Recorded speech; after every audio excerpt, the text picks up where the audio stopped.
ফাঁসি চাই, ফাঁসি ফাঁসি ফাঁসি চাই।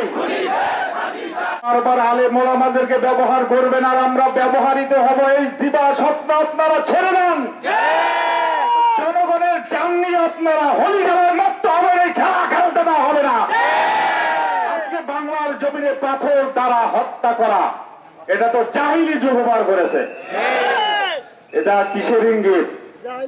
বারবার আপনাদেরকে সর্বস্তরে মানুষ আপনাদেরকে সতর্ক করেছে। বিগত দিনে নির্বাচন কি হয়েছে তা হয় নাই সেটা জাতির কাছে স্পষ্ট।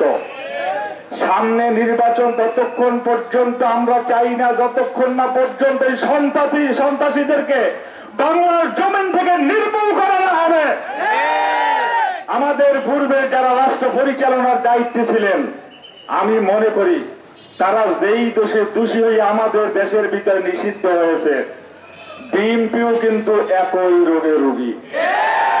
আমরা বরগুনা থেকে স্পষ্ট আকারে বলতে চাই, আসলে বিএনপির কার্যকলাপ আমাদের কাছে সাংঘাতিক প্রশ্নবিদ্ধ।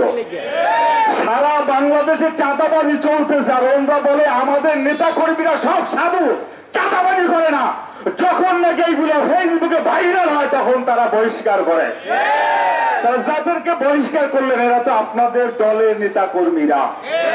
বরগুনার ব্যাপারে আমাদের স্পষ্ট ঘোষণা, আজকে আমরা যেভাবে কাঁধে কাঁধ মিলে আজকে জায়গায় প্রতিবাদ জানালাম, ওই সমস্ত সন্ত্রাসীরা আমি মনে করি আমাদের জন্য একটা পথ খুলে দিয়েছে। এক কথা স্পষ্ট করে ঘোষণা দিতে চাই, এই বরগুনার ব্যবসায়ী ভাইয়েরা, আমি আপনাদের ডাইনে বামে সামনে পিছনে আমরা আছি, ছিলাম, থাকবো।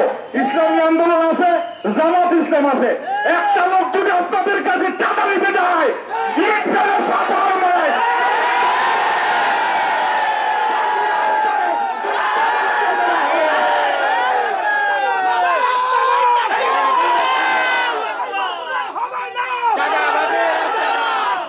বরগুনার ব্যবসায়ীদেরকে আবার আমি উদাত্ত আহ্বান জানাই, আপনারা আশাহত হবেন না। আপনাদের ডাইনে থাকবো, বামে থাকবো, সামনে থাকবো, পিছনে থাকবো। আপনাদের কাছে যদি এরপরে আবারও কারা চাঁদা নিতে যায়, তাদেরকে আপনারা রশির দ্বারা ধান্দার সাথে বাঁধবেন, আমাদেরকে খবর দিবেন। যদি প্রশাসন তারা বিচার করতে না পারে, আমরা জনতার আদালতে আমরা বিচার করব। সকলকে আমি উদাত্ত আহ্বান জানাই, আন্তরিক অভিনন্দন জ্ঞাপন করছি ইসলামী আন্দোলন বাংলাদেশ বরগুনা জেলা শাখার পক্ষ থেকে। আমাদের সাথে আজকে যারা সহযোদ্ধা হলেন তাদেরকে অভিনন্দন জানাই। আলহামদুলিল্লাহ, আমাদের আজকের পরিবেশটা আমাদের সকলের কাছে ভালো লাগছে না? সামনে যদি এ ধরনের কর্মসূচি হয়, আমরা মনে করি আমরা সমন্বয় ভাবে আমরা কর্মসূচিগুলো ইনশাল্লাহ আমরা বাস্তবায়ন করব।